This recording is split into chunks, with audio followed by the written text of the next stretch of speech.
Transport Nacat, un transport de qualité pour les professionnels et particuliers.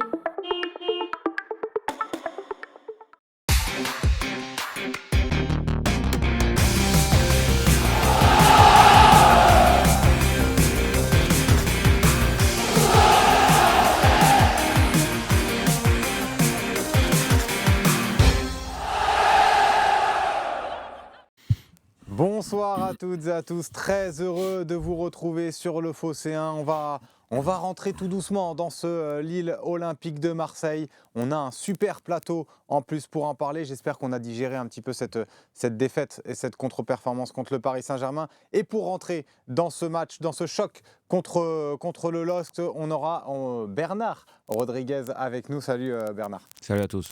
On aura également Bastien Cordoleani qui nous fait le plaisir d'être avec nous. Bonjour à tous.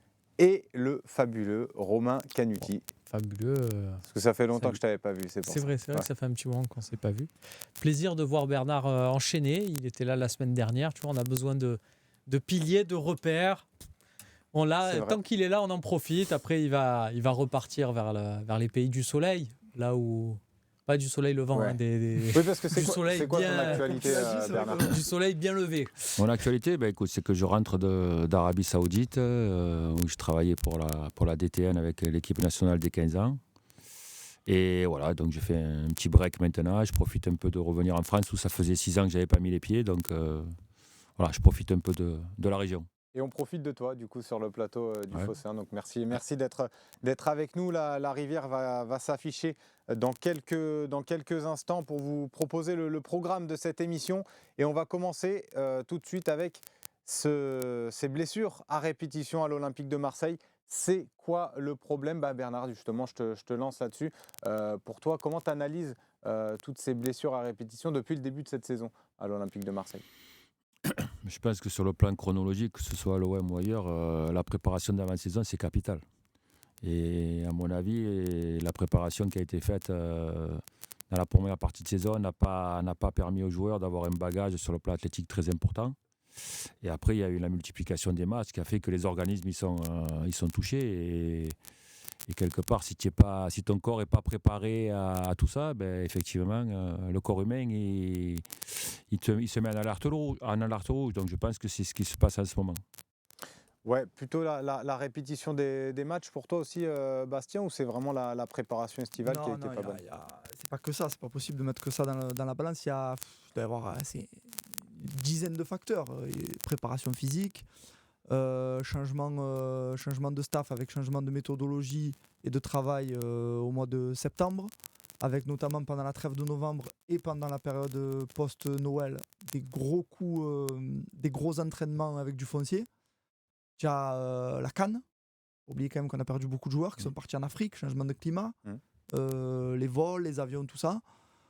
Il doit y avoir, c'est obligatoire, un facteur psychologique, parce que tu vis une saison qui est stressante, avec des résultats qui ne suivent pas, avec des problèmes. Donc j'imagine que pas sur tous les organismes des êtres humains qu'on a au sein du vestiaire, mais au moins une partie ça a dû jouer, ne serait-ce que sur le sommeil. On sait à quel point le sommeil est important dans une récupération au niveau musculaire.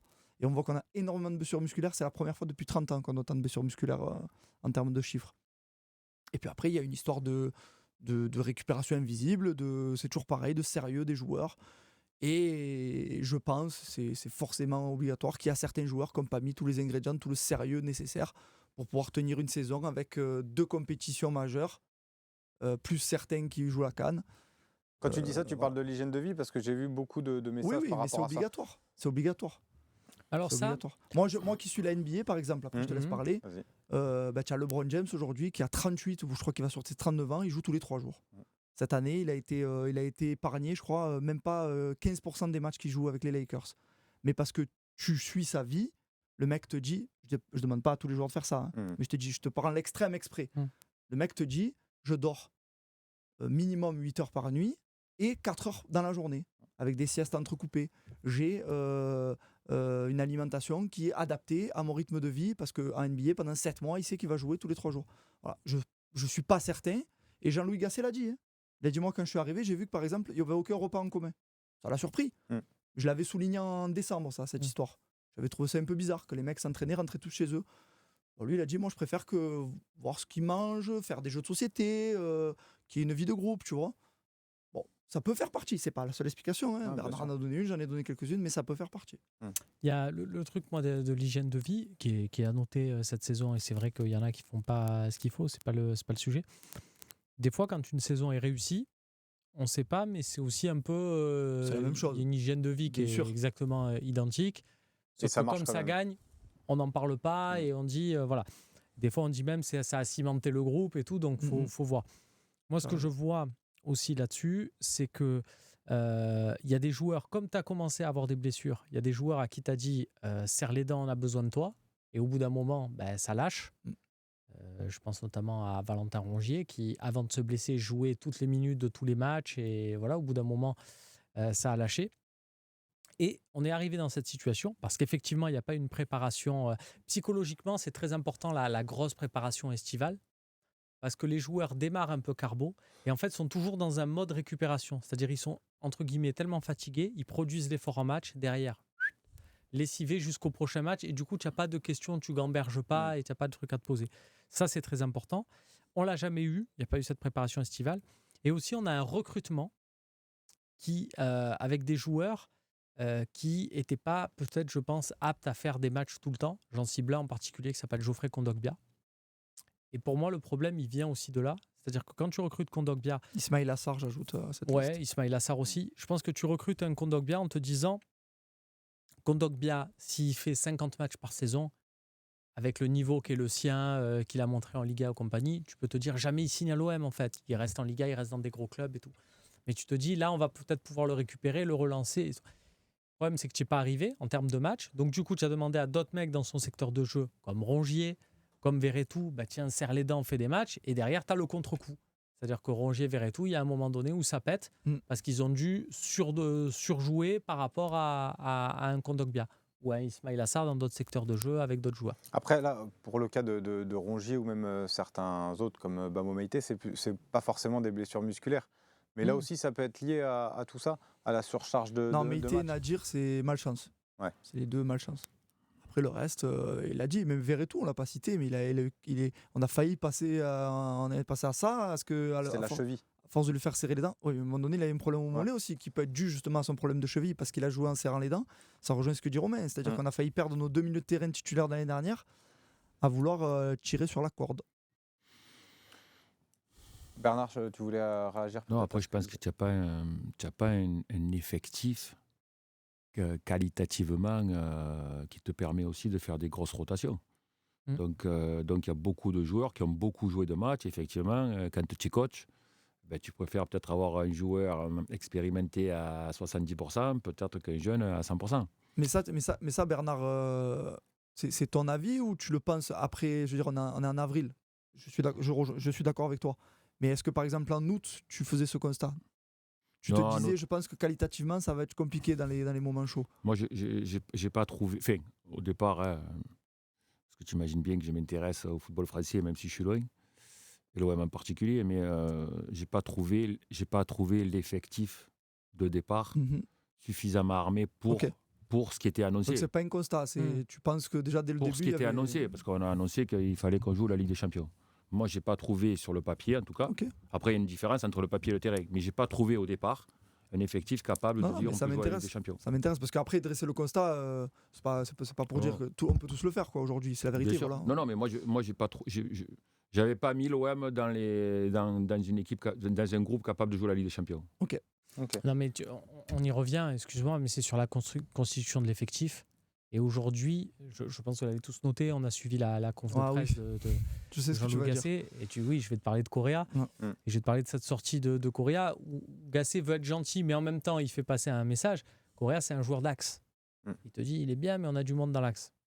Correa, quand on le recrute, il joue à gauche. Ah bon, il joue à gauche? Mais ça fait des saisons qu'il ne joue plus à gauche. Je vous fais le discours dirigeant. Et on lui pose la question à sa conférence de presse de présentation. Non, mais c'est peut-être toi d'ailleurs. Il joue à Séville, il va revenir à gauche. Il n'y a pas de souci, on lui a dit, il va pour jouer à gauche. Au final, tu te rends compte, ce n'est pas un joueur à gauche.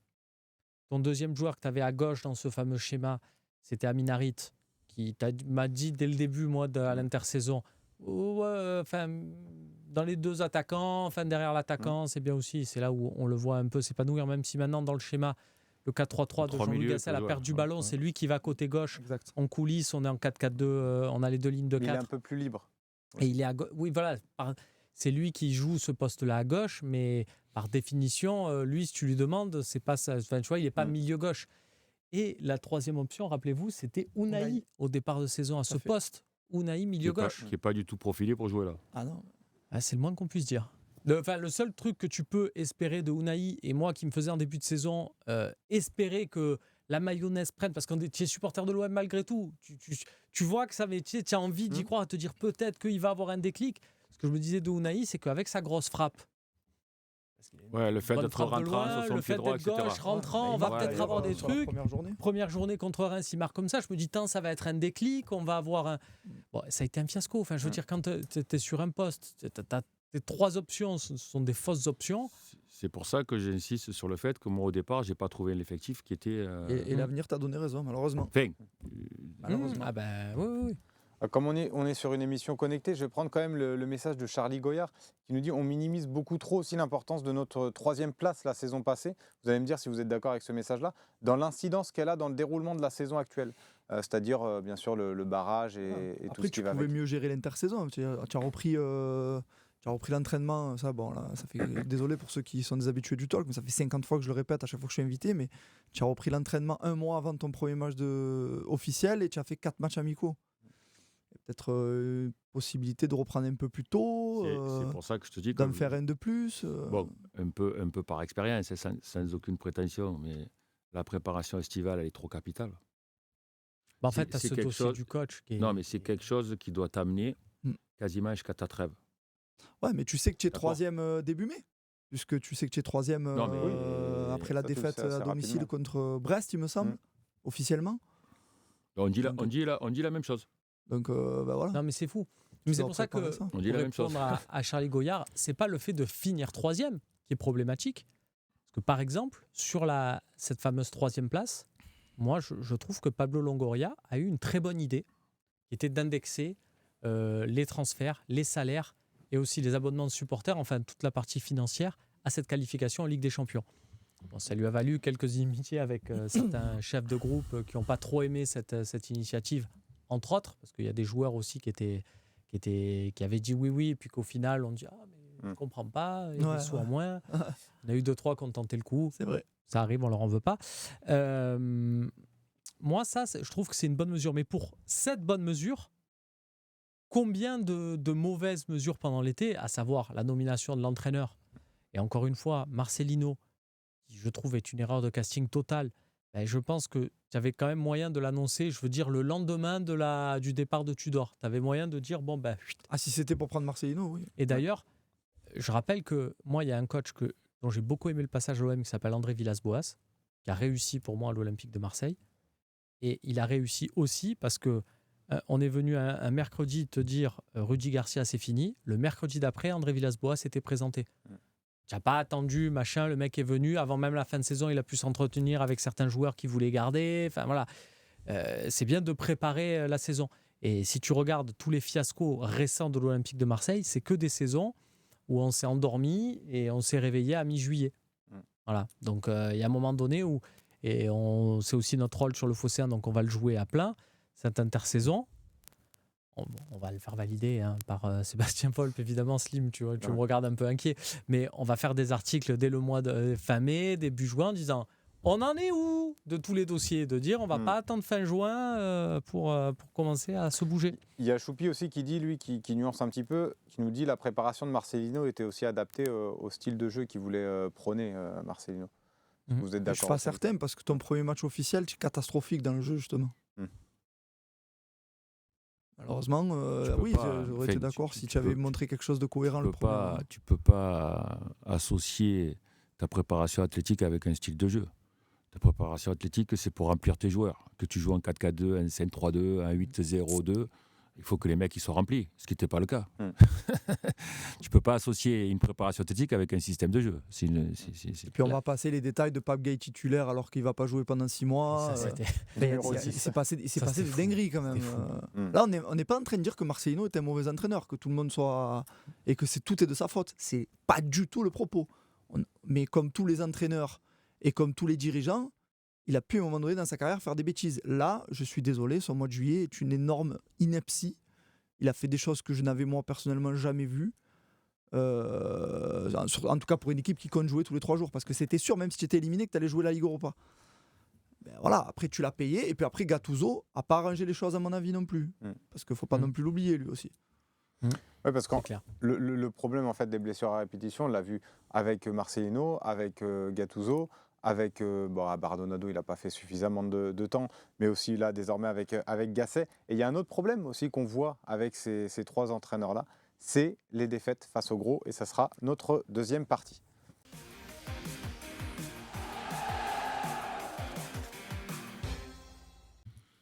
Pourquoi l'Olympique de Marseille n'y arrive pas face aux gros du championnat? Défaite récente face à Rennes, face au Paris Saint-Germain. 2 victoires seulement face aux gros, on le voit avec l'infographie préparée par Loïc Lachaud. 2 victoires. Et on les tempère dans le sens où Brest, c'est en tout début de saison et tu ne mérites pas. Ton meilleur joueur sur le match, c'est Paul Lopez. Et Rennes, c'était vraiment quand ils étaient au fond. Et 2 nuls, c'était à Monaco. Non, à la maison contre à la maison contre avec un arbitrage sympa. Favorable. On va dire on ça se souvient comme ça. du raté de Vitinha, notamment à la fin, qui aurait pu nous donner la victoire. Et 7 défaites, donc 2 contre Paris, Brest, Monaco, Nice, Lens et Rennes. Est-ce que, là, je vais commencer tout de suite comme ça, en plus je te le disais juste avant, Bastien, est-ce que aussi c'est pas là un petit retour à la réalité pour Jean-Louis Gasset, les 2 défaites contre Rennes et le Paris Saint-Germain? Alors disons contre Rennes, en fait Jean-Louis Gasset, il a apporté des choses, mais quelque chose qui n'a pas changé, c'est notre faiblesse à l'extérieur.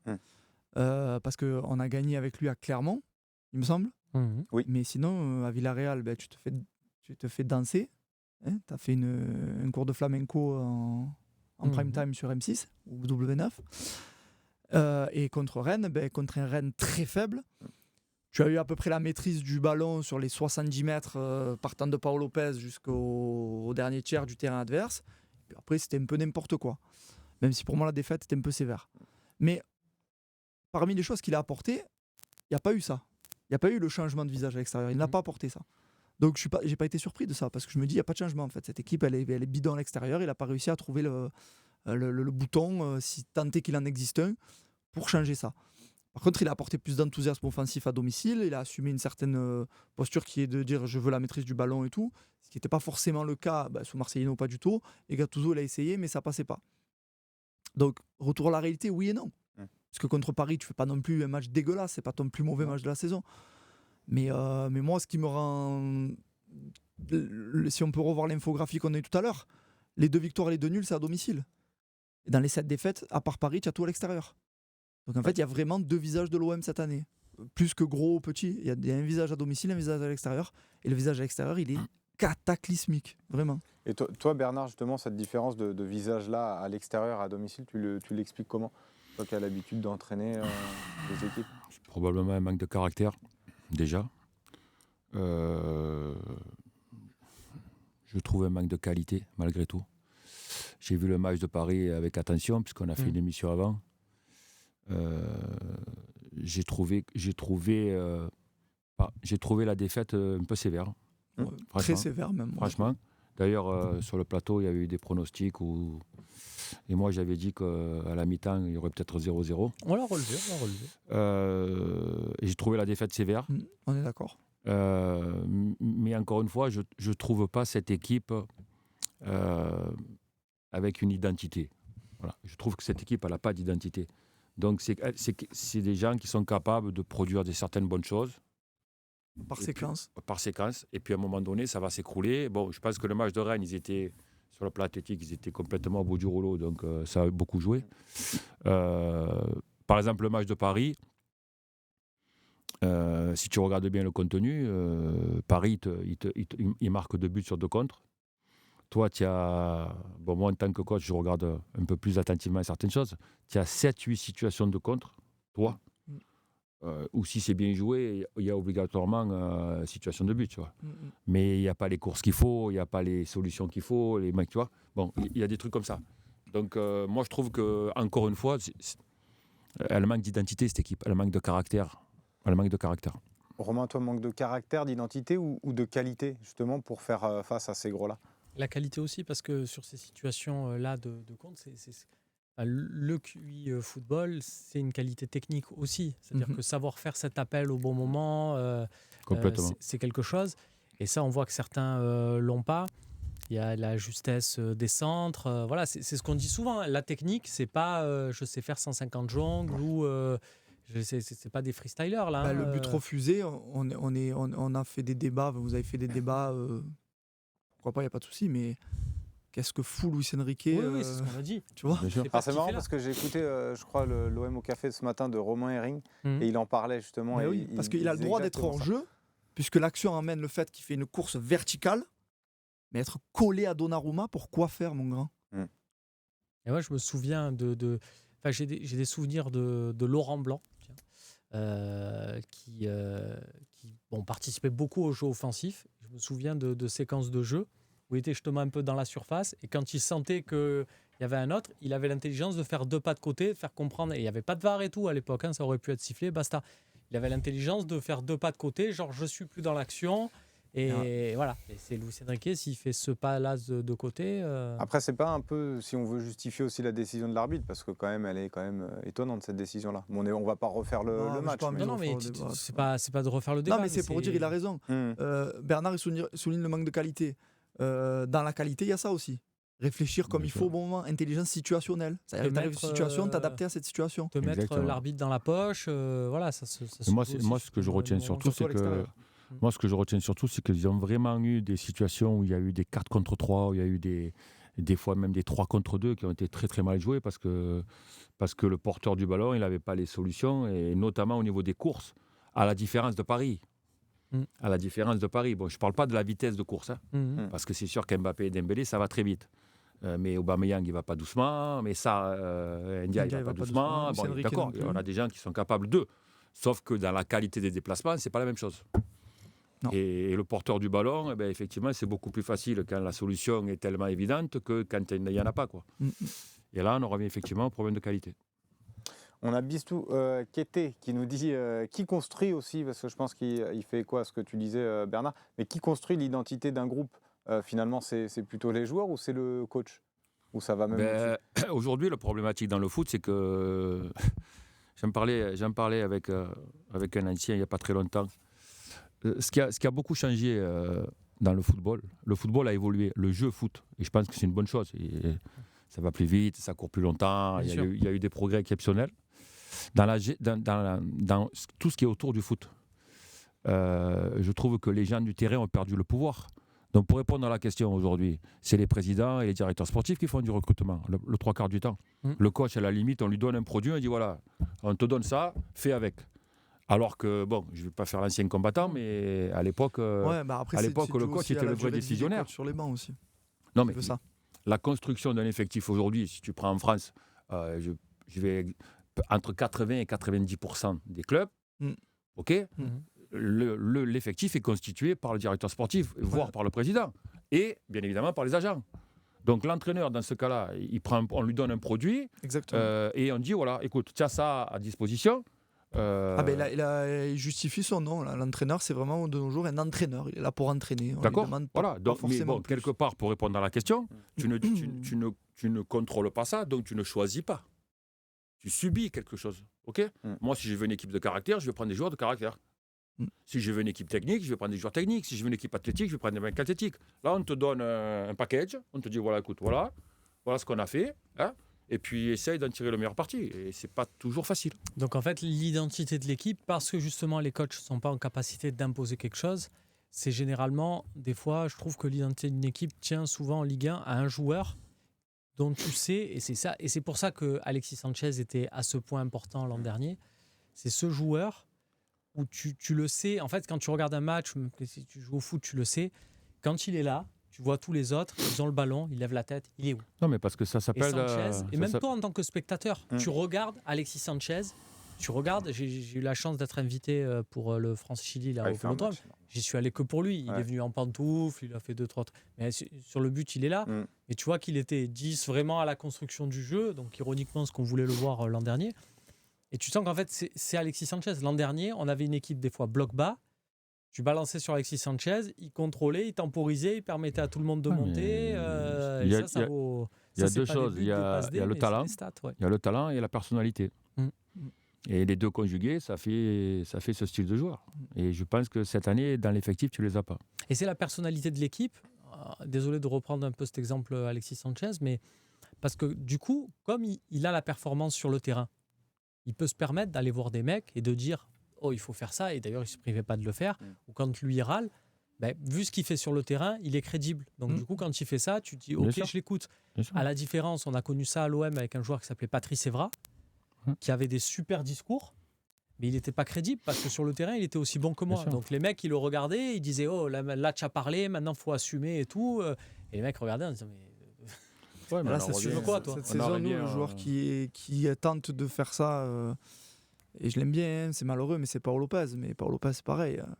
Non, et puis, Ça oui, fait partie de la qualité. À un moment donné, demain, on va jouer contre Lucas Chevalier. Tu compares leurs deux Mais saisons. est-ce que tu vois, par exemple, Paul Lopez, c'est un gardien qui va te faire gagner des points? C'est pas un mauvais gardien en soi, mais est-ce que c'est un gardien qui Si, peut ça a te faire pu gagner des arriver. points Non, faut pas. À part le match contre Ça a pu Brest. arriver. Moi, Non, je, et puis- moi, je suis sévère avec lui. Je le suivais en Italie. Je le trouvais vraiment pas bon.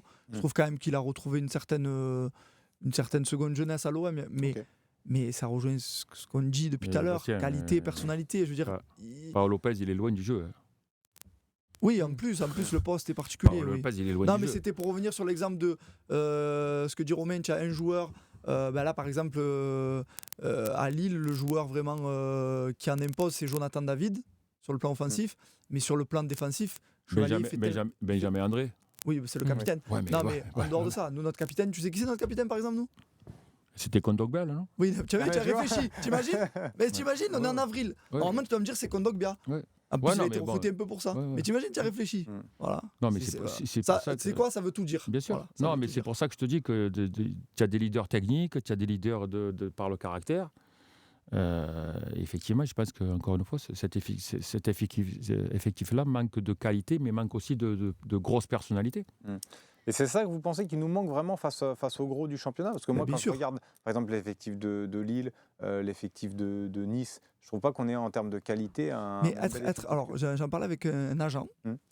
Il me parlait de Del Castillo, de sa saison. Ok. Et on discutait. L'agent n'est pas de Marseille, il est de la région parisienne. Et il me dit, on parlait d'Ismaïl Assar, on en vient, tu sais, ces discussions de foot. Et il me dit, ouais, bah, par exemple, la saison qui fait Del Castillo, il vous aurait fait du bien. Moi, il n'y a pas de souci, c'est un bon joueur, Del Castillo. Mais être Del Castillo à Brest et être Del Castillo à l'OM, ça n'est pas le même métier. Exactement. Tu as les mêmes ballons, les mêmes pieds, mais ça n'est pas le même métier. C'est surtout pas le même contexte. Donc ça veut dire que quand tu vas affronter Nice ou Lens à domicile comme ça va nous arriver, il va y avoir des journaux qui vont en parler pendant une semaine, il va y avoir du monde au stade, devant le stade 4 heures avant le match. Il faut l'assumer, il faut le digérer tout ça. Et lui, il a fait des bons matchs comme ça et tout. Je ne suis pas certain, alors peut-être que oui, mais je ne suis pas certain par exemple qu'un joueur comme Del Castillo il arrive à l'OM, il enchaîne les buts, les bons matchs, et tu vois. Donc en fait, la personnalité fait partie de ça quand tu arrives à l'OM, parce que ça n'est pas le même métier que de jouer ailleurs. On parlait aussi de Pierre Lesmelou, c'est un peu le même cas aussi. Exact. Mais On ne peut pas le savoir à l'avance, hein. Mais par exemple, tout le monde n'est pas Drogba. J'ai donné cet exemple notamment à l'agent. Didier Drogba, on va se souvenir de tous ces bons moments, mais moi je me souviens, c'était ma 2e année en tant qu'abonné au Vélodrome, je m'en souviens très bien. Didier Drogba, les premiers matchs qu'il fait à l'OM, il marque quelques buts, mais il rate énormément d'occasions, et il se fait même siffler, Didier Drogba. Drogba Kayoko. Il y avait Voilà. Moi je me souviens d'une action devant le virage sud, où il se fait siffler par tout le virage sud.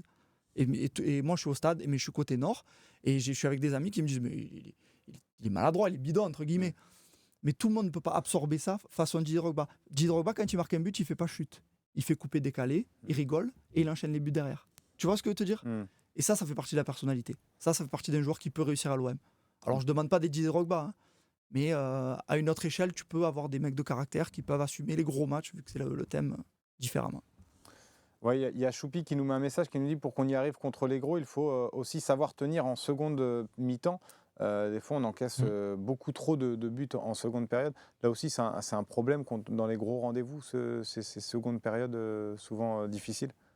Bah oui, clairement, non, mais c'est un problème tout court. C'est-à-dire que moi, j'ai l'impression que cette saison, t'as pas, à part Villarreal, forcément, le match aller, t'as pas ce match, 90 minutes où tu es heureux, tout va bien, tout est beau, quoi. C'est ça le problème de cette équipe. Mais on y revient, les joueurs, 90 minutes, la prépa, en fait, tout est lié, ce qu'on dit depuis tout à l'heure. En tout cas, on va essayer de mettre fin à cette spirale un peu négative contre les gros et surtout à l'extérieur ce week-end. Et on va en parler dans notre troisième partie. Ça va être l'avant-match, Lille Olympique de Marseille.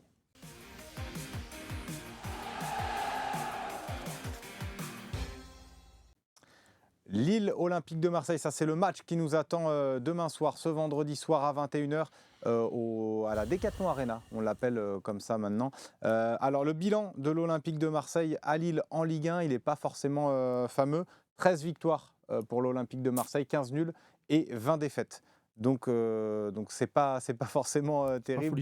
C'est pas folichon comme tu dis Bastien. Est-ce que vous vous souvenez de la dernière victoire de l'Olympique de Marseille en terre lilloise ? C'est pas avec Villas-Boas, le but de Benedetto, centre de Germain, but de Benedetto. Exactement. Et Marley Hacké à l'avant-dernière passe là qui. Exactement. Très bonne mémoire. C'était bien ça. Et tout le stade qui explose, tout le monde était pour l'OM dans le stade. C'était magnifique. Et puis après, la saison s'est arrêtée. Tu connais mené 1-0 dans ce match. La saison s'est arrêtée, on avait fini 2. Est-ce que vous vous souvenez des buteurs rapidement de ce match ou pas du tout ?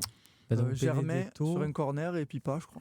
Et il y avait même Roger qui rate un pénalty. Roger rate un pénalty arrêté par Maignan. Alors, c'était pas Germain, mais c'était pas Germain, mais au final, ça avait été attribué à Mandava, un des défenseurs. qui joue à l'Atlético Madrid maintenant. Ouais. Ah, mais Germain la touche sur cette action. Mais Germain la touche, okay. Donc tu l'avais, c'était Osimhen qui avait marqué pour lui. Il n'y avait pas Payet, et on s'était dit comment on va faire, il n'y a pas Payet et tout, et puis on avait gagné. On avait gagné ce match-là, et depuis, en revanche, 3 défaites. Pour l'Olympique de Marseille, 2-0, 2-0 et 2-1. Depuis qu'à Jonathan David. Ouais. Et il nous fait mal en plus avec Jonathan Bamba aussi la saison passée, il me semble. C'est ça. Bon voilà, c'était le petit quiz avant d'entamer cet avant-match. Est-ce que vous craignez vraiment cette équipe de Lille qui est 4e au classement ? On le rappelle, on va pouvoir regarder le classement de cette équipe et d'abord le classement après la composition lilloise. Mais 46 points, on n'est pas décroché, j'ai envie de dire, complètement. Ouais, mais ça, on peut le dire jusqu'au mois de mai. Et puis à un moment donné, on va se serrer la main, on va se dire, bon, mais les gars, c'était une saison bien merdique. Hein, oui, voilà. Je crois que ça y prend quand même le chemin. Non, mais c'est fou. Ouais, vous craignez cette équipe-là de Lille pour ce match de demain soir ? Eux, ils ont une dynamique pour eux, ils ont une confiance, ils ont gagné le match qu'il fallait gagner contre Lens pour eux. Zegrova, qui est un mec avec beaucoup de déchets, et donc du coup, c'est un poste très particulier parce qu'on lui file beaucoup de ballons. Il a du déchet, mais il élimine ce que les autres font pas. Donc ça se joue beaucoup sur la confiance. Là, il vient de mettre un doublé, donc il est flèche rouge. C'est 6 buts sur le mois de mars. Donc il est c'est un super joueur. Et je trouve qu'ils ont même des joueurs pour compléter l'effectif. C'est pas la première fois que je le dis, mais je trouve qu'ils sont admirables. Ils ont ce Brésilien Ismaili derrière. Ah oui. Le mec, on dirait, mais c'est Babou, en fait. C'est Babou. Tu le vois, il a l'âge de Babou. C'est comme Babou. Ans, va faire un foot avec Babou, c'est pareil. Il va se mettre derrière, il va t'assurer un peu le truc, il va faire le truc. Et tu joues avec des jeunes et compagnie. Tu as Ismaili sur le côté, tu es beaucoup plus serein. Si je peux me permettre, c'est Gudmundsson qui va jouer à gauche et Haraldsson qui va être plutôt axial. Mais ouais, il a pratiquement tout dit. Là, c'est une équipe. Alors, c'est Bernard tout à l'heure qui parlait de style. Lille, par exemple, tu connais leur style. Ils sont très naïfs. Ils ont perdu énormément de points en ratant des occasions bêtes, en ratant des pénaltys. Ils pourraient être second aujourd'hui. Par contre, c'est une équipe qui a un style, c'est-à-dire possession de ballon, un 4-3-3 clair. Le jeu, c'est les triangles de jeu côté Zegrova pour fixer, pour déstabiliser, parce que c'est leur joueur de rupture.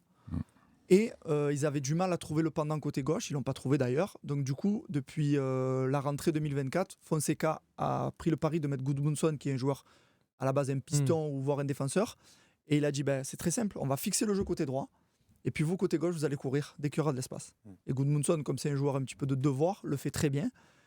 Devant, on l'a dit à Jonathan David qui est là pour mettre les buts à peu près quand il faut. Et au milieu, ils ont André, un bon joueur de Ligue 1, on va dire, et Ben Daleb qui, dans le jeu long, dans les diagonales, est un joueur, on va dire, au-dessus de la moyenne. Après, derrière, Thiago Santos, super joueur de foot, mais défensivement, je trouve un peu limité. Yoro est un bon défenseur. Yoro est ce qu'on pourrait dire un prospect, puisqu'il va devenir, à mon avis, un très grand défenseur, mais il y a moyen de les bousculer. Mais c'est une équipe qui a un style. Tu vas regarder Lille, tu sais à quoi t'attendre. C'est-à-dire qu'ils vont être naïfs un peu derrière et un peu devant, mais ils vont avoir la possession du ballon. Ils vont te mettre en difficulté, comme j'ai dit, avec Zegrova, le petit jeu avec Thiago Santos, parce que c'est un super joueur, Thiago Santos, notamment dans les petits espaces. Tu sais à quoi t'attendre. Ils ont une personnalité, ils ont quelque chose. Ouais, et puis ils mettent de l'intensité, ils ont des joueurs à l'intérieur de l'équipe qui ont de la personnalité, ils ont des leaders. C'est rodé. Hein. Ouais, puis ils ont de la technicité. Quand tu peux faire entrer à la 70e Cabella ou Nas, je suis pas forcément fan de ces joueurs, mais c'est pas mal, tu vois. C'est des mecs qui peuvent te mettre de 60-70e. C'est-à-dire que voilà. Parce que tu as une équipe qui t'a assuré un truc, une trame, grosso modo, eux, ils arrivent vraiment comme cerise sur un gâteau. Exactement. Et s'ils mènent au score, les mecs peuvent te garder la balle, provoquer des coups francs, des cartons jaunes, c'est génial. Vous trouvez l'effectif mieux construit que celui de l'Olympique de Marseille ? Ça va avec ce que veut faire. En tout cas, mis à part le côté gauche, où Fonseca l'a dit, et la doublure de Jonathan David, qu'ils n'ont pas trouvé, c'est un effectif qui est construit pour le jeu de Fonseca. Voilà, c'est simple. Bien sûr. Non, c'est très bien ce qu'ils font. Après, ils ont une réussite aussi, parce que j'ai pas envie de... Tu vois, par exemple, si tu me dis, tu échanges Pablo Longoria contre Olivier Létang, je suis pas sûr que j'accepte. Pourquoi aussi ? Parce que c'est un club qui a fait partir son attaquant le dernier jour du mercato et qui devait recruter une doublure en attaque. Et au final, ils n'ont pas fait. Ils ont dit à Yazici, tu vas devant. Alors ça s'est bien passé, mais ça aurait très bien pu. Enfin, ils ont aussi de la réussite. Ça peut tourner au vinaigre, ce genre de choses. Yazici, c'est ton cousin, non On me le dit souvent. On te l'a fait souvent. On me le dit très souvent. Mais voilà, ils ont quand même aussi de la réussite là-dessus. On ne va pas dire le recrutement. Mais force est de constater, tu perds, ils avaient, comment il s'appelait André Gomes, là, celui qui était l'Espagnol, qui était un sacré joueur de foot, que normalement il doit jamais être à Lille. Le mec il est à Barcelone, Première Ligue, machin, il déboule à Lille en prêt, ils peuvent jamais le garder. Et au moment de le remplacer, tu as quand même un président qui dit bougez pas, on va le remplacer par Nabil Bentaleb, qui est dans Angers, qui vient de finir dernier de Ligue 1. Tout le monde sait que Bentaleb est un super joueur de foot, mais quand tu es président d'annoncer ça, faut être costaud. Et là, c'est pareil, il y a Angel Gomes aussi qu'ils ont au milieu de terrain, qui sera pas présent contre l'Olympique de Marseille. Tant mieux, parce que c'est un bon joueur. Ouais, et qui a été formé, je crois, à Manchester United, si je dis pas de bêtises. United aussi. C'est un jeune anglais qu'ils ont repris très jeune. Mais qui est un bon joueur. Il y a beaucoup de messages, parce que j'ai vu dans le chat passer certains très pessimistes à l'idée d'affronter Lille, presque qui craignent plus ce match-là qu'ils ne craignaient le match contre le Paris Saint-Germain. Est-ce que c'est ton cas, toi aussi, Bernard ? C'est le foot. Malheureusement, heureusement, il n'y a pas de vérité. Donc tu peux, encore une fois, je pense que la défaite contre Paris est pas méritée. Donc ça a pu peut-être, même si j'aime pas du tout la formule défaite encourageante, je trouve ça d'une bêtise incroyable. Mais sur la séance vidéo d'après-match, disons que tu as des choses positives à ressortir. Tu n'as pas fait que... Il y a des choses positives à ressortir, il y a des réglages importants à faire si tu veux finir les actions. Parce que moi, je pense que c'est là où le bas blesse. Après sur la dynamique, avant le match, ça paraît compliqué. Ça paraît compliqué. Mais on ne sait jamais. Mais on sait jamais. Ils sont menés 2-0 il y a un mois contre Rennes. Bon, ils font 2-2. Ils ne méritent pas de perdre ce match, mais ils font quand même 2-2. C'est Jonathan David qui met une doublée dans les 5 dernières minutes. Donc ils ne sont pas imprenables. Non, et on a vu Rennes, l'équipe que c'était. Donc tu peux les bousculer. Y a pas de... Mais comme disait Romain, il y a une dynamique et quelque part à l'approche du sprint final, l'aspect mental, c'est important. Ouais. Et la confiance, et il y a beaucoup de choses qui rentrent en jeu là. Et surtout qu'ils jouent à domicile et nous à l'extérieur en plus. Oui. Y a Columbal qui nous dit Angel Gomes, c'est Manchester United. Okay. Du coup, merci à lui. Et vous allez pouvoir nous dire justement quel compo vous allez faire pour ce week-end, parce que ça va être intéressant. On va passer au coach, c'est nous. Alors le C, tu te mets à droite, c'est dans l'axe, voilà. Et le coach chez nous, voilà, c'est ça les gars, le coach chez nous. Retour de blessure là. Gigot. Le coach, c'est nous. Le coach, ça va être vous, surtout. Ça va être à vous de choisir le 11 titulaire qui va affronter Lille et qui va essayer d'aller remporter les 3 points. Bon, j'imagine dans les cages, déjà, ce sera Paul Lopez. Déjà, mon 4-4 de losange, perso. Après, Ouais, le système. le losange losange hybride, on va qui dire. se déplace en 4-4-2 à plat, on perd du ballon. C'est bon? Voilà, moi, ça me va aussi. Ouais. Bernard Schéma agacé. Donc Paul Lopez dans les buts, ça ne fait l'ombre La d'aucun défense, il doute. n'y a pas le choix. Hein. Ouais, il n'y aura pas de Pas retour. chaud. Là, on a appris quand même le retour de Murillo à l'entraînement. Donc c'est déjà une bonne nouvelle pour la suite de la saison. Mais bon, de ce qu'a dit Gasset en conférence de presse, il s'entraîne vraiment à part, en joker, comme il a dit. Donc Garcia une nouvelle fois à droite, à gauche Merlin, sans surprise. Et là, derrière, on n'a pas Chancel Mbemba. Donc du coup, c'est réglé. On n'a pas Samuel Gigot. Si. Gigot est de retour. Gigot, c'est Gigot Balardi là. Gigot de retour et Balerdi qui est sorti un petit peu. Ouais, mais ça entraînait normalement cette semaine. Ça va aller. Ils l'ont sorti au bon moment, justement. Ils n'ont pas tiré sur la corde. Ouais, Gigot Balerdi. Gigot Balardi, ouais. Gigot, Balerdi à gauche et Gigot à droite. Yes. Parfait. Au milieu de terrain. Alors moi, vas-y. Vas-y. Moi, je mets pas Kondogbia, personnellement. Ok. Je mets pas Gay en pointe basse. Ok. Bernard. Moi, je garde Kondogbia. Je garde Kondogbia et je mets Veretout Gay. Ok. Ouais, mais du coup, ça te change la suite. Est-ce que tu gardes Harit pour aller sur le côté gauche? Je garde Harit derrière les attaquants. Je vois ce que tu fais. Alors. C'est à toi de trancher. Romain, t'as la pression. Écoute, je crois que je vais mettre Geoffrey Kondogbia, même si j'ai envie de dire Pape Gay.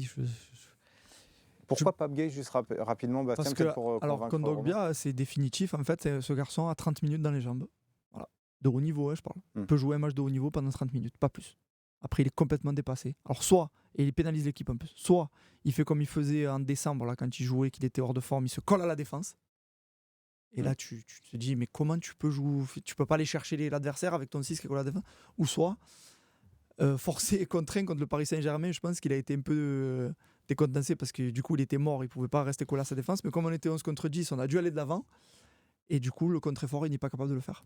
Et CF, je vous renvoie au but de Vitinha où son contre-effort est c'est un désastre. À la 55e, on n'est pas à la 95e, à la 55e minute de jeu. Donc 10 minutes après un quart d'heure de repos, il n'est pas capable. Mais je ne l'en veux pas, c'est juste son corps ne peut plus. Il ne peut pas faire c'est pas le premier match, on l'avait fait déjà la réflexion, Romain, ensemble. Il est incapable de faire plus de 30 minutes à haut niveau, c'est fini. Est-ce qu'il t'a convaincu? Bah non, mais il a totalement raison. Enfin, Kondogbia, c'est pour moi, c'est le gros flop. Mais le problème, c'est que sur un match à l'extérieur, comme ça, j'ai envie de croire qu'il va peut-être plus pouvoir nous apporter, même si dans le jeu, Pape Gay, c'est mieux. Mais je pense que je vais mettre Pape Gay plus haut. Je vais suivre l'option de Bernard, où je vais me servir de... Malheureusement, si Kondogbia a été la seule déception dans cette équipe, ça serait plus facile, mais malheureusement, il y en a d'autres. Ouais, il y a Forvex qui nous dit pourquoi pas aussi mettre Gay dans l'idée de faire reposer aussi Kondogbia qui jouera, puisque Gay ne peut pas jouer contre Benfica. Bon, c'était cette option-là. Donc Kondogbia en sentinelle. Ensuite, au milieu de terrain, on avait dit Gay, Veretout et Harit. Gay, Veretout et Harit. Et Harit en 10. Gay à gauche et Veretout à droite. Veretout, c'est vraiment le milieu. Je pense que vous êtes d'accord. On ne peut pas s'en passer. Il a fait un très très bon match contre Paris. Jusqu'au coup de sifflet final. Après les sourires avec les joueurs parisiens, bon, on va pas y revenir, mais il aurait pu s'en passer. Harit devant. Et là, ça va être tout le débat là, en attaque parce que ça va être intéressant d'avoir vos avis. J'en vois beaucoup dans le chat qui réclament Mbagna. Vous, qu'est-ce que vous faites là sur la pointe, les deux attaquants de pointe? Moi, je mets Aubameyang et Ndiaye. Ok. Moi, Aubameyang, parce que Ndiaye, j'avais dans l'idée de le mettre à la place d'Harit. Ah oui, c'est vrai. Donc, c'est une option aussi. C'est pour ça que... C'est une option. Tu peux même mettre Gay sentinelle, faire tomber Harit dans le milieu à 3 et mettre... c'est ce que j'avais imaginé. Ouais. Non, mais c'est... Mais bon, en cours de match, tu peux le faire, ça. Bien sûr. Oui. Moi, je vais rester aussi sur l'option Aubameyang-Mumbagna parce que je pense que Mumbagna peut peut-être plus apporter en début de match et puis ça peut permettre. Voilà, je pense qu'il mérite de démarrer. Enfin, vu ce que nous a montré Iliman Ndiaye contre Paris, enfin les autres options, Luis Enrique, qu'on n'oublie pas, qui était aussi. Je me dis là, surtout dans cette configuration où on est avec 3 milieux de terrain et Harit vraiment dans un poste derrière 2 attaquants, ça vaut peut-être le coup de mettre Bagna. Et j'ajoute à ce moulin une petite eau qui est que Yoro, malgré toutes les qualités qu'il a, reste un gamin de 17 ans et demi ou de 18 ans. Et que se farcir, entre guillemets, même si le terme n'est pas très beau, un gabarit comme Mumbagna, ça peut être plus contraignant que quelqu'un qui va essayer de le prendre en vitesse. Parce que la vitesse, il l'a à son âge. En fait, dans le déroulé, parce que je vais reprendre un ancien coach de Bernard, je ne sais pas si vous le connaissez, il a entraîné 2-3 clubs en France. Roland C.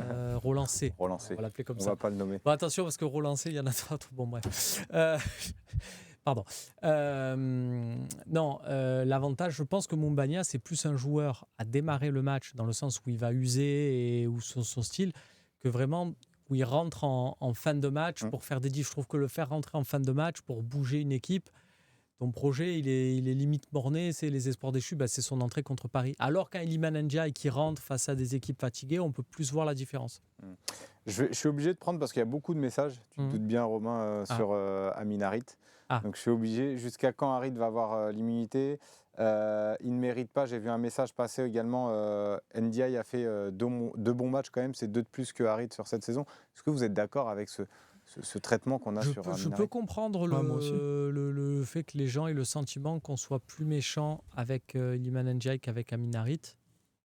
Et c'est vrai que Amin Harit, il a pour lui ce repli côté gauche, ce qu'on expliquait. Enfin voilà, il y a des options en fait tactiques où tu peux t'appuyer sur lui. Après, effectivement, il est très décevant. Et je pense que tout à l'heure, quand Bernard nous parlait des mauvais choix sur les situations de contre, Harit était largement concerné. Ah oui, entre autres. Donc, mais dans les situations de contre,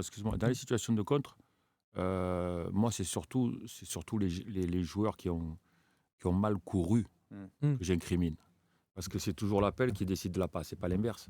Et en fait, il y avait le passeur, que ce soit Harit, que ce soit Ndiaye, peu importe, qui était là à attendre qu'il y ait des courses qui n'arrivaient pas. C'est ça, c'est ça ce qui m'a gêné dans ce match. Ouais, en tout cas, cette compo, elle semble pas mal quand même pour affronter cette équipe de Lille. Gueye, Kondogbia, Verretou, Harit, Aubameyang, Mumbagna en attaque. Moi, c'est à peu près ce que j'aurais fait aussi. Donc, pas mal, belle composition d'équipe. Vous nous avez concocté là pour cette rencontre face à Lille. Et on va affronter surtout un entraîneur dont on parle beaucoup à l'Olympique de Marseille. C'est Paulo Fonseca, pas Pablo Fonseca, mais Paulo Fonseca, dont on va parler dans notre 4e partie.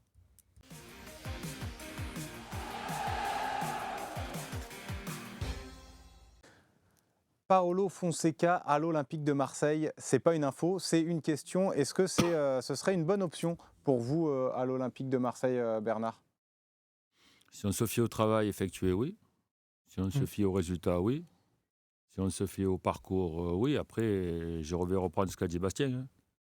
Entraîner l'Olympique de Marseille, c'est pas Lille, c'est pas Brest, c'est pas... Bon, il a entraîné un club qui, en termes de pression, se rapproche beaucoup quand même de l'OM. Il a entraîné la Roma, qui est un des clubs d'Italie où il y a le plus de pression du public. Et la presse romaine aussi n'est pas tendre avec les entraîneurs successifs de l'AS Roma, surtout à l'époque où il y avait Totti. Sauf l'actuel. Ouais, l'actuel était un Romain de naissance, plus formé au club, donc ça aide un peu aussi. Mais Bernard a raison. Il ne faudra pas se dire que ce qu'il a fait à Lille était argent comptant. Malgré tout, malgré ce que dit Romain sur les temps, je trouve qu'il y a eu quand même une intelligence dans le travail entre la direction et le coach. Je l'aime pas, mais je reconnais. Et moi, je mets un point de suspension, justement, ce travail-là à l'Olympique de Marseille. Si Pablo reste à l'OM, les relations entre Pablo et Fonseca sont excellentes. Excellente. Tiens, il a mis un petit mot, Paulo Fonseca, sur son avis. On va le lire, on va le voir à l'écran. Je suis totalement concentré sur les derniers matchs. Je ne suis pas préoccupé par mon futur. on verra après pour ça. Mais c'est vrai que la fin de saison est importante pour mon futur. Donc peut-être Dixit une qualification en Ligue des Champions. Il y a quand même dans cette déclaration un truc qui me gêne quand même. Parce que je ne suis pas préoccupé par mon futur, mais la fin de saison est importante pour mon futur. C'est toujours pareil, il envoie des messages. Quelque part. Oui, il est malin. Alors, ce que je vais dire, il n'y voyait pas du racisme, du communautarisme ou quoi que ce soit, mais les entraîneurs portugais, je ne dis pas tous les Portugais, les entraîneurs portugais ont un sens de la carrière dans le football plus développé que bien d'autres coachs. Ils savent déjà, regardez bien, vous verrez jamais un entraîneur portugais critiquer un autre entraîneur portugais. Il y a une sorte de solidarité entre eux. Communauté. Et ils savent se vendre aussi. Puis ils ont eu un modèle dans les années 2000. Ouais, légèrement, qui a bien réussi un peu des voies, et puis qui a du coup avait un agent qui a su aussi forcer les portes. Donc du coup, ils sont malins. Et Paulo Fonseca, là-dessus, il est maître en la matière. D'ailleurs, ça s'est vu, parce qu'à l'OM, il a toujours envoyé des signaux l'an dernier aux dirigeants, comme quoi... oui, l'OM, ça m'intéresse. Est-ce que c'est vrai les contacts qu'il y a eu avec lui cet été? Oui, voilà, j'allais dire, tu peux dire qu'il était d'accord pour venir l'été dernier. C'est officiel. Et le problème, c'est qu'il a été retenu par Olivier Létang. Quand ça s'est fait, et du coup, Lille a dit bah non, puis il y a une question de timing. Et là, il n'y a plus personne. Lui, il pouvait se retrancher derrière le timing aussi en disant bah, vous me mettez à la faute par rapport à mon employeur, je ne peux pas faire n'importe quoi. Mais est-ce qu'il voulait vraiment de l'Olympique de Marseille, même s'il avait été contacté au mois de mai Pour moi, le doute subsiste. Et pour cet été, parce que c'est la question de ta partie, des infos que j'en ai, c'est quasi ficelé avec Lille, si Lille est 3e ou 4e. C'est-à-dire ficelé, c'est... Qui ne reste pas. Ah non. Qui reste Il reste. Qui reste. S'ils font la Ligue des Champions. 4e, qui est en tour préliminaire. Et s'il est en tour préliminaire, moi, j'aurais dit plus 2 ou 3. Il reste aussi. Okay. Après, l'objectif est bien sûr le 2 ou 3 et compagnie. Là, ils vont rien annoncer. Mais... Moi, c'est ça que je vois dans son message surtout. Si je suis 2 ou 3, qu'on est qualifié directement en Ligue des Champions, nouvelle formule, il y a des chances que je négocie pour rester. Si on est 4, 5 ou 6, je vais peut-être essayer d'aller dans un niveau... Parce que le problème qu'il a eu, c'est qu'à la Roma, il n'a pas joué avec des champions. À Lille, il n'a pas joué avec des champions. Et il a plus de 50 ans, si je ne m'abuse. Donc, il a peut-être envie de jouer avec des champions, simplement. C'est soit ça, soit il a été contacté par des clubs de Première Ligue, mais qui, eux, ne jouent pas la Coupe d'Europe. Donc, voilà. C'est soit Ligue des Champions, soit Première Ligue. C'est une déclaration, à tous les coups, tu gagnes. Oui, à tous les coups, il gagne. Mais par contre, à tous les coups, à aucun coup, il y a l'OM. Donc, tu vois, par rapport à ce truc-là, l'an dernier, peut-être que cette année, je crois que pour nous, le train est passé. À moins qu'on gagne l'Europa League, qu'on soit en Ligue des Champions. Ah là, ça change beaucoup de choses. Le problème, c'est que l'Europa League, c'est fait. Si tu gagnes l'Europa League, Jean-Louis Gasset va te dire écoute-moi, je vais y rester sur ce banc. Non, mais j'ai l'impression que tu dis que son destin est un peu lié à une équipe qui jouerait la Ligue des Champions. Non, en vérité, l'entraîneur de l'OM, le destin, il est lié à si Pablo Longoria reste au club ou pas. Voilà. Parce que si Pablo Longoria reste, il va y avoir des pistes qui auront normalement la priorité, même si on a vu dans certains dossiers hors football qu'il y a des courants qui s'affrontent à l'intérieur du club. Mais si Pablo Longoria s'en va, il partira avec Mehdi Benatia, qui est un homme à lui. Et à ce moment-là, il y aura un nouveau directeur sportif, donc encore un nouveau chantier, qui viendra peut-être avec son entraîneur à lui. Ou peut-être un entraîneur qui est déjà dans les tuyaux et qui a perdu son poste il y a quelques jours. Peut-être. À qui tu penses? Attends, je réfléchis. Un coach dans un autre championnat qui a été démis de ses fonctions. Mais qui le vit pas si mal que ça. Ok, je l'ai pas. Voilà. Un autre entraîneur portugais, t'as dit? Non. Ah non. Moi, je l'ai pas, mais bon. Non. Il y a entraîné Lille. Tiens, il y a Loïc Lachaud qui me dit dans l'oreillette, je pense que c'est Galtier. Ah peut-être qu'il a entraîné Lille, peut-être qu'il s'est fait licencier il y a quelques jours. Ouais, c'est vrai qu'il s'est fait licencier, oui. C'est une vraie info, ça aussi. Galtier. Ouais, au Qatar. De toute façon, il n'y a pas de secret qu'il y a un courant au club qui aimerait bien voir Galtier entraîner l'OM la saison prochaine. Voilà. Le seul truc, c'est est-ce que ce courant-là aura le dernier mot? Voilà. Elle est juste là, la question. Mais pour revenir vraiment à la question initiale, et on peut revoir également les stats avec Lille de Fonseca. On va les revoir à l'antenne. 65 matchs, 31 victoires, 20 nuls, 14 défaites. Est-ce que ce serait vraiment une bonne idée pour l'Olympique de Marseille? Son bilan à Lille, ça justifie de lui donner les clés de l'Olympique de Marseille? Ouais, moi, je trouve que c'est une bonne idée. Ouais. Ok. Non, mais ça aurait été une très bonne idée l'été dernier. On y revient, en fait, même si on a cette interrogation, parce qu'on ne sait pas si tu le contactes au 1er mai, s'il vient, si tu lui dis vraiment le lendemain de Tudor, t'es là, chaud et qu'il aurait vraiment été dans ce cas-là, il t'aurait dit oui, il n'aurait pas pu se retrancher dans le timing. Mais oui, avec ce qu'il fait, avec ce qu'il propose, et quand tu le projettes sur ce qu'on avait déjà à l'OM, tu aurais pu faire quelque chose de très bien. Et toi, Bernard, une bonne idée, Fonseca? Ouais, mais par rapport au stade et par rapport au travail effectué, ouais. Ok. Bon, on verra en tout cas ce que nous donnera et ce que nous dira l'avenir sur Paolo Fonseca. En tout cas, vu les infos de Romain Canuti, j'ai l'impression que ça ne sent pas forcément bon pour le voir à l'OM. Mais en tout cas, ça va être le vrai feuilleton de cet été pour l'Olympique de Marseille. N'espérons pas que ce soit le feuilleton de l'été. Moi, j'espère que ça va être réglé là en mai. Vous croyez vraiment que ça sera réglé assez rapidement? Je ne crois pas, mais si tu fais pas ça, tu t'ouvres les portes d'une saison encore galère. En tout cas, il y a l'attractivité aussi, tout dépend où tu finis. C'est ça. Moi, je pense qu'il vaut mieux assumer le fait que tu ne vas pas faire un Euro européen et travailler là-dessus et trouver un coach. Voilà. Parce qu'au plus tôt tu l'auras, au mieux ça sera. En tout cas, une bonne idée, selon vous, Fonseca. On verra ce qui va se passer dans la fin de cette saison-là de l'Olympique de Marseille. Et on va passer tout de suite aux questions-réponses. On va répondre à tout ça.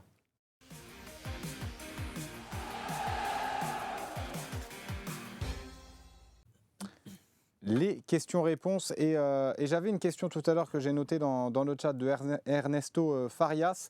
On fait quoi pour les joueurs en fin de contrat en 2025, c'est-à-dire Mbemba, les Klose, les Gigot, Verretou également, il nommait Verretou. Qu'est-ce qu'on fait pour ces joueurs-là? Tu n'es pas sans savoir, puisque tu auras le Phocéen qu'il a une clause qui fait que ça peut s'augmenter, se rallonger d'une saison en fonction du nombre de matchs qu'il joue.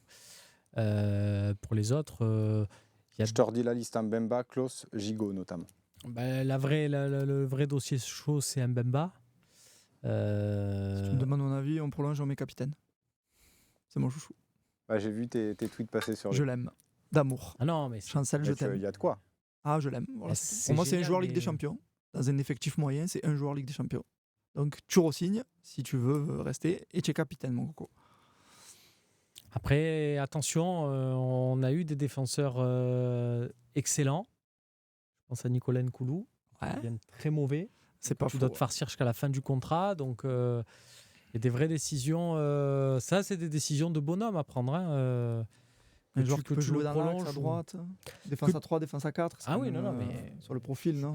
Tu prêches un convaincu. J'adore la justice dit Dieu. Mais très compliqué à... Très compliqué. Enfin, la décision, t'es dirigeant, tu prends la décision, soit de le prolonger, soit de le vendre, soit ce que tu veux. C'est une décision dont il va falloir que tu rendes des comptes derrière aux supporters, à ta hiérarchie, quoi que ce soit, parce que c'est une décision forte dans une sens ou dans l'autre. Donc, faut être costaud, faut être capable de la prendre. Il y a la volonté des joueurs aussi. Et puis la volonté des joueurs, elle peut aussi dépendre de ta fin de saison. À un an de la fin du contrat, tout est ouvert. Donc, je sais pas, je leur souhaite le meilleur classement possible. Je leur souhaite de gagner la Ligue Europa. C'est un scénario. Comme dit Bastien, tu fais rien du tout. Tu fais pas de Ligue, tu fais pas de Coupe d'Europe, tu fais rien. Ces joueurs-là seront probablement sollicités, peut-être par des clubs qui vont la faire. Ou peut-être par des clubs d'Arabie Saoudite qui sont sensibles à des profils aussi. Oui, ça c'est un autre débat. Ça c'est un débat financier. Savoir, mais voilà, tu étais là-bas, donc tu sais que les joueurs, ils savent très bien en Arabie Saoudite que les internationaux africains qui ont la trentaine, c'est des profils qui peuvent être intéressants pour leur championnat parce que c'est des joueurs qui vont être sensibles à l'idée de se retrouver, à une qualité de vie, à une qualité de rémunération aussi qui leur permettent de... Et même la religion qui peut rentrer en jeu, etc. Exactement. Donc, bien sûr. Non, mais c'est pour ça que le parcours va être important. Il y a la question de notre fameux Zach Ozak qui nous pose toujours les questions dans le talk. Tu préfères tout miser, le fameux tu préfères que tu avais fait à Jordan Verretou, tu préfères tout miser en championnat ou en Europa League pour cette fin de saison? C'est-à-dire si tu dois choisir, on mise tout sur une compétition. Je pense qu'il n'y a pas de choix à faire là. Je pense qu'il faut donner le maximum à chaque match et faire... Je vais dire une la palissade, de faire les comptes à la fin. Tu peux pas te permettre de... Déjà, un championnat, tu es très loin. En championnat, il faut tout gagner. En Ligue Europa, il faut tout gagner. Non, il ne faut pas tout gagner parce que c'est des matchs à l'Euro. Championnat, tu es très loin pour moi. Pour moi, ça va être... je partage l'avis de Bastien, ça va être très, très compliqué d'accrocher l'Europe. Il y a trop d'équipes en plus. Oui, ça va trop d'équipes entre toi et la et en Ligue Europa, malgré tout, il reste quand même des sacrées écuries, quoi. Ouais, juste les deux meilleures équipes d'Europe, quasiment. Ouais. Non, mais moi j'ai envie de te dire, le championnat, parce que pour moi, la Ligue Europa, tu es arrivé au maximum de ce que tu pouvais faire. Mais ça veut dire quoi?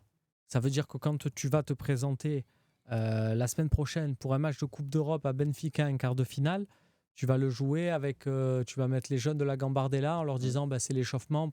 C'est décemment, tu peux pas faire ça. C'est un quart de finale de Coupe d'Europe. Mais même les joueurs, en plus, ils vont vouloir se montrer. Les joueurs vont vouloir jouer et tout, donc t'as pas le choix en fait. C'est des matchs miroirs là pour les joueurs, un quart de finale de Coupe d'Europe. Là, il y a toute l'Europe qui te regarde. Là, c'est pas les matchs de poule où tu as 25 à regarder en résumé. Là, tu as toute l'Europe qui va te regarder. Les recruteurs, les agents, les marques, j'en passe, c'est des meilleurs. Quoi. Et d'ailleurs, il y a Zvezk OM qui nous demande, Gasset a parlé de faire d'incorporer quelques jeunes pour notamment Benfica. Est-ce que vous savez de quels jeunes il parlait? Il parle notamment de Daryl Bacola peut-être. En fait, la liste européenne, c'est des joueurs que tu as inscrits. Et après, si tu n'en as plus de dispo, tu peux piocher dans ton centre de formation. Il disait des nouveaux joueurs que vous n'avez pas encore. Ça va peut-être être des jeunes, oui, très jeunes, mais comme il a le droit de les prendre, il les prendra dans le groupe. Comme à l'époque, je pense à Jonathan Pitou qui était parti faire le déplacement à Galatasaray. On en a eu plein. Oui, ça agit en qualité de récompense aussi. Là, tu as quand même des résultats chez les jeunes qui sont satisfaisants. Et puis il y en a beaucoup qui s'entraînent avec les pros du fait des blessures en ce moment. Donc oui. Justement, ça parlait beaucoup de Daryl Bacola. Est-ce que vous le connaissez un petit peu? Est-ce que vous pouvez nous dire quelques mots? Un petit peu, légèrement. Tu le connais mieux que nous. Ouais. Bastien, oui, c'est vrai, c'est un super joueur. Après, il a 16 ans. Quoi. Il va avoir 17 ans, là. Donc oui, c'est un super joueur. C'est pour moi, si on fait de toute façon, on va dire sur les 5 générations de formation à l'OM, il y a 2 très belles générations. Lui, il fait partie d'une des 2. Et dans ces 2 très belles générations, il y a des noms à ressortir. Bon, évidemment, Daryl, Enzo Sternal, le gardien, Aboubakar Dosso. Ensuite, dans la génération en dessous, tu vas avoir Milan Lecce, tu vas avoir Gianni Callisto. C'est des petits qu'il faut accompagner vers le monde professionnel parce que c'est un échec pour moi pour le centre. Si tu n'as pas, sur les 6-7 noms là que je peux te citer, tu n'en as pas au moins 3 ou 4 qui finissent un contrat professionnel chez toi. C'est un échec. Donc oui, Daryl, ça ne serait pas immérité. Son profil, c'est un milieu à la base, c'est un milieu de terrain. Il vient de la région parisienne. C'est un super joueur de foot qui en plus a un gabarit, on va dire, quasiment fini. Donc il ferait pas tâche au milieu d'adultes, mais qui techniquement est largement au-dessus de la moyenne. Cette année, malheureusement, je dis malheureusement parce qu'il n'est pas forcément fan de la situation, mais il le fait quand même. Il joue numéro 9 parce qu'il n'y a pas de numéro 9 dans sa génération.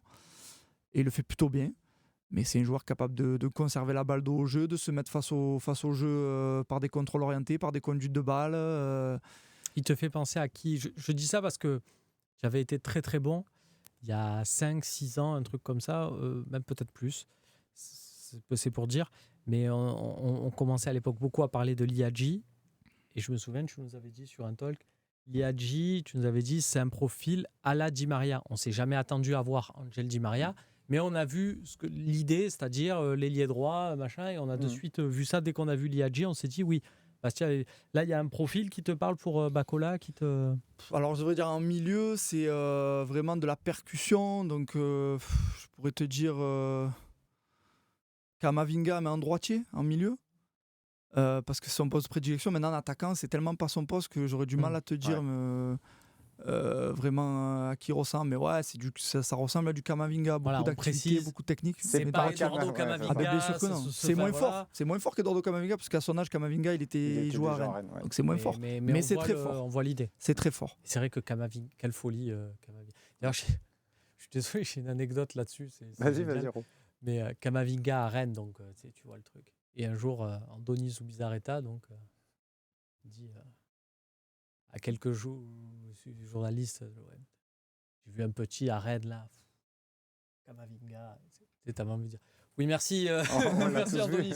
C'est sympa, on l'a tous vu. Je crois que. Samal Mouziala del Barrière Monaco. Là, la rêve.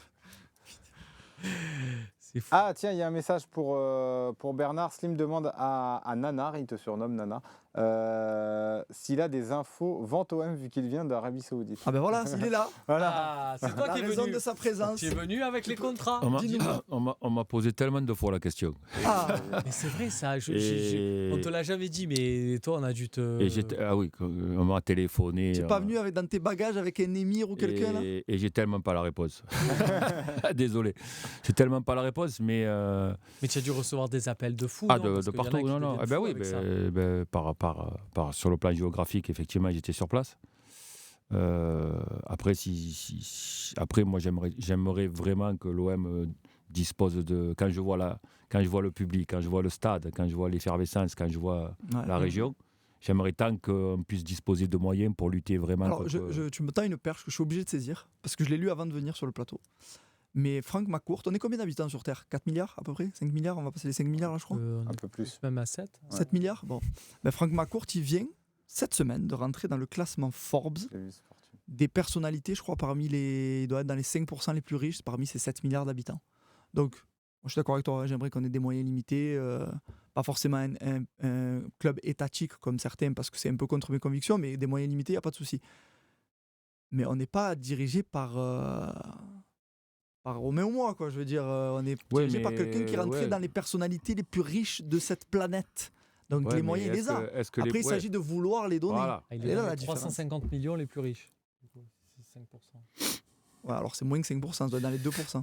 Parce que pour entrer dans le classement Forbes, qui est quand même un classement de référence en termes de richesse, c'est qu'il pèse très lourd. On va dire, et ça, si ça peut, toi qui fais beaucoup de plateaux, si ça peut limiter aussi les discours de « Ouais, mais McCourt, il n'investit plus, il a perdu de l'argent. » Mon pote, il a perdu l'équivalent de si toi, tu donnes 10 €. Et c'est réel, ce que je dis. Si moi, je lâche 10 €, c'est l'équivalent de ce que Franck McCourt a lâché dans l'Olympique de Marseille. Je sais que tu lâches 10 €. Et je les lâche volontiers, les 10 €. Après, dans le foot, il y a les moyens, et après, il y a comment tu les utilises. Exactement. Parce qu'il y a des exemples quand même magnifiques dans le football où il y a eu beaucoup d'argent qui ont été mis et il n'y a pas eu de succès pour autant. Non, mais là, il y a eu de l'argent. Il y a un contre-exemple cette année qui est fantastique. Bon, en plus, effectivement, ça me fait plaisir. Ouais, ça me fait plaisir parce que j'y ai joué. Voilà, quoi. Il y a un vrai contre-exemple. Ah, donc, ça veut dire que l'argent ne fait pas tout, heureusement. Bien sûr que non. Heureusement. Mais effectivement, si tu as beaucoup d'argent et que tu l'utilises bien, tu peux aussi peut-être... Il faut comprendre que dans le football, la motivation des gens qui achètent des clubs, et si vous vous intéressez au business du foot, même en France, vous voyez qu'il y a beaucoup de gens qui cherchent à acheter des clubs de National en ce moment, voire de National 2, de National 3.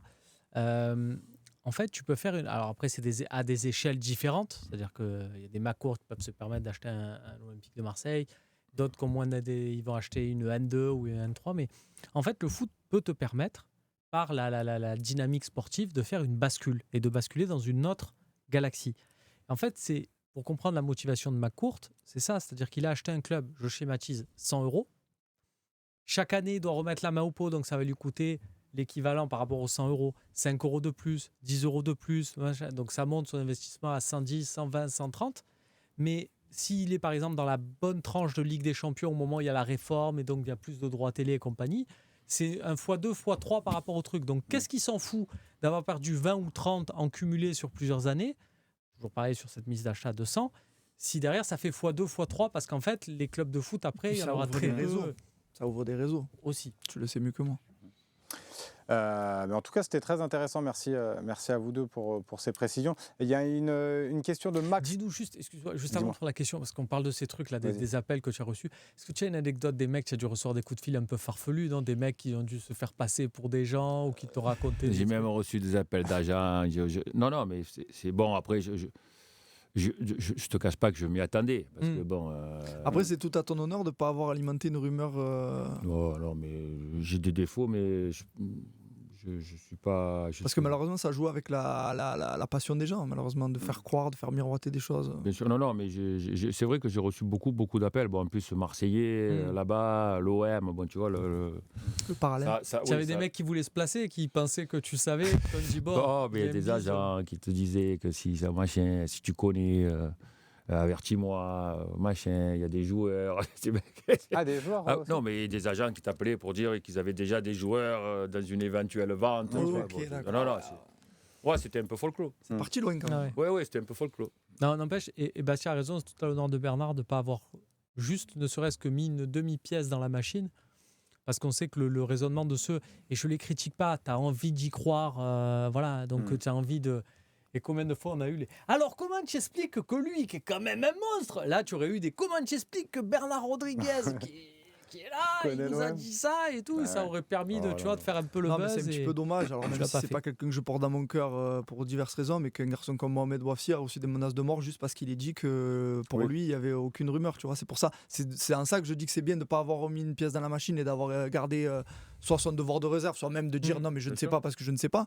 Parce que tu peux en arriver à des ignominies pareilles, à des conneries pareilles. D'ailleurs, il a expliqué qu'il s'était mis un peu en retrait par rapport au monde du foot, un petit peu à cause de ça. Bon, pas ça, que ça. Je ne pense pas que ce soit la vérité, ça, donc ça engage que lui. Après, mais par contre, dans tous les cas, même si c'est quelqu'un que tu apprécies pas, c'est pas normal d'en arriver là pour une histoire de. une petite parenthèse pas spécialement pour l'OM, mais par rapport à l'Arabie Saoudite. J'ai touché du doigt le pouvoir du football quand même.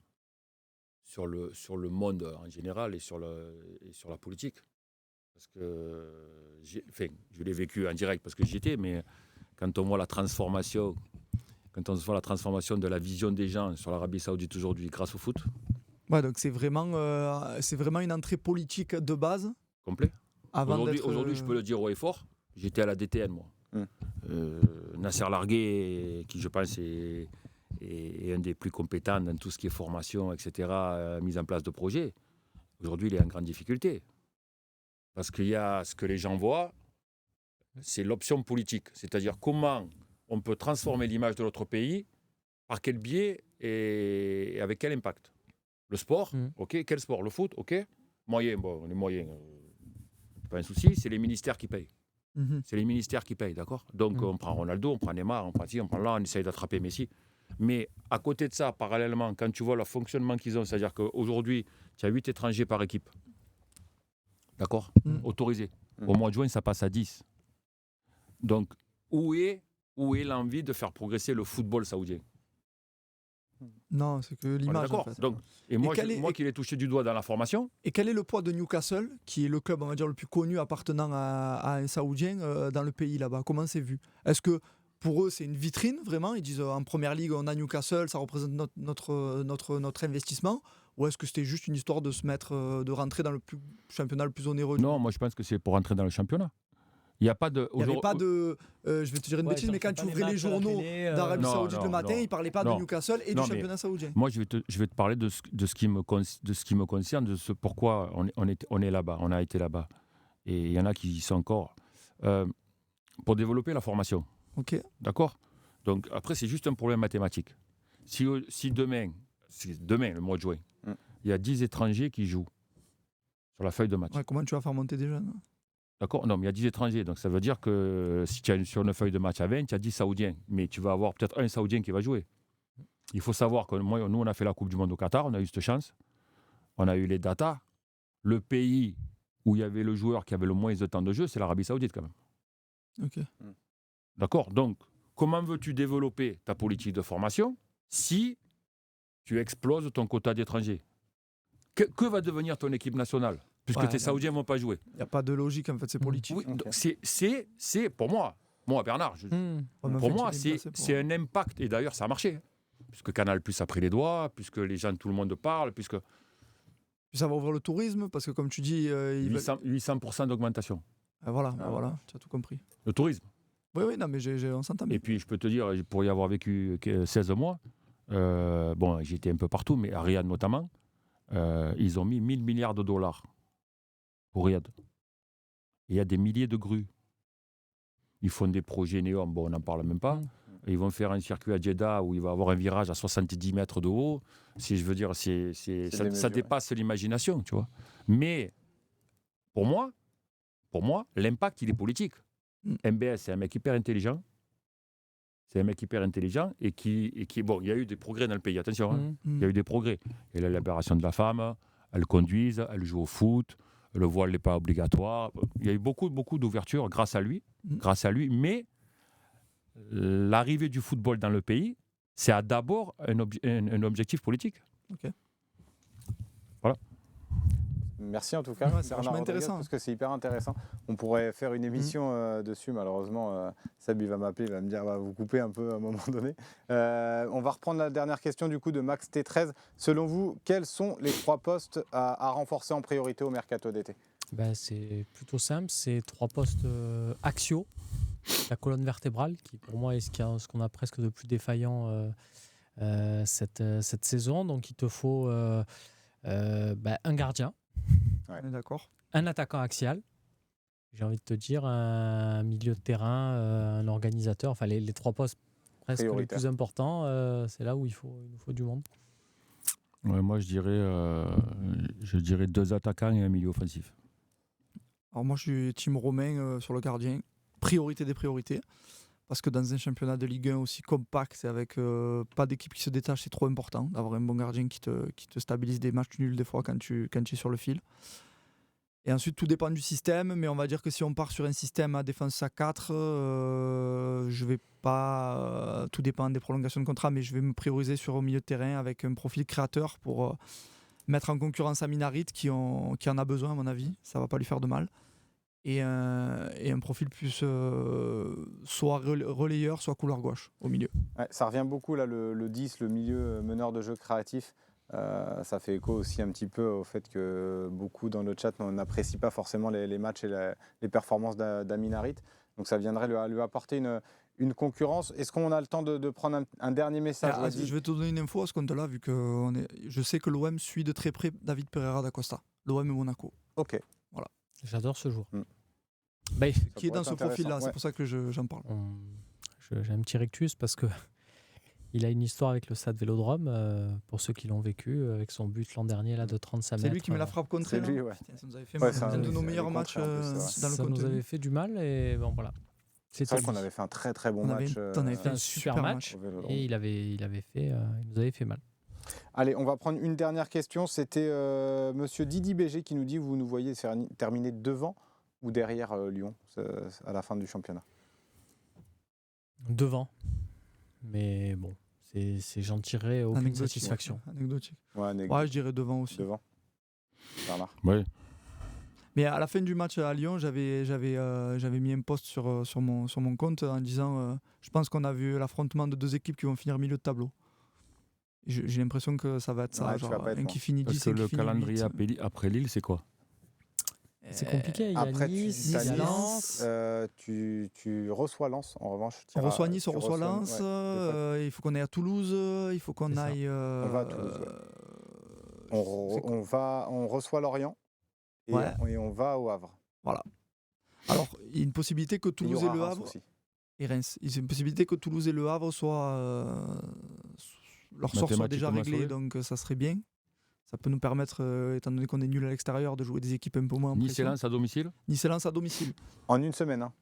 Ça sera en 3 jours. Mercredi. En 3 jours, ça va décaler le match de Nice. Ouais. C'est une statistique vraie, mais je l'ai toujours trouvé incroyable.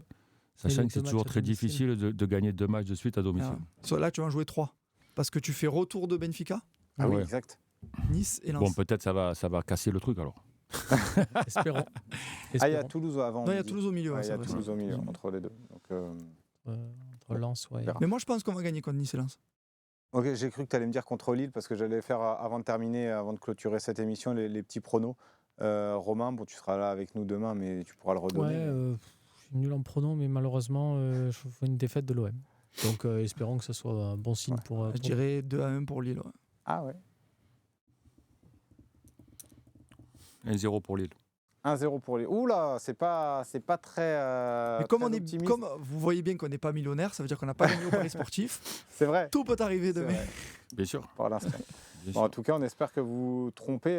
Dans notre chat, ils n'étaient pas forcément très, très optimistes non plus, mais on verra demain. On aura le temps d'y revenir. On aura l'OM au café demain matin à 11h, et puis évidemment les 4 heures du direct. Il y aura Romain Canuti, il y aura Romain Herring avec nous. Pas d'Idriss, il est en vacances pour ce match aussi. Merci Bastien, avec merci plaisir. à Bernard également. Merci à Romain Canuti, merci à Loïc Lachaud qui est à la réalisation, qui nous a préparé encore de bons éléments pour cette émission. Merci à vous dans le chat, et on se retrouve demain évidemment pour ce Lille Olympique de Marseille, peut-être la dernière chance pour l'OM d'accrocher la 4e place, même si Bastien n'y croit plus.